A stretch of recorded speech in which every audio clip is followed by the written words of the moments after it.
Hey everyone, welcome back. Is Uber showing your location in the wrong place, not detecting where you are at all, or the pin keeps jumping around the map?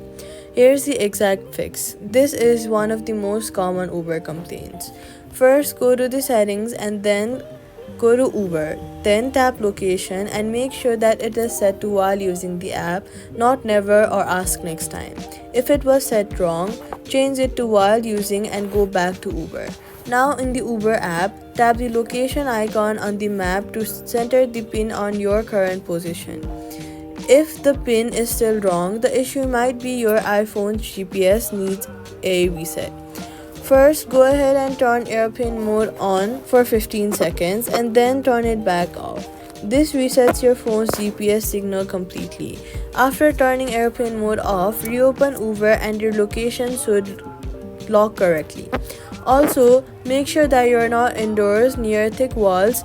GPS signals are the weakest inside buildings. Step toward a window or outside briefly and the pin will snap to your real location.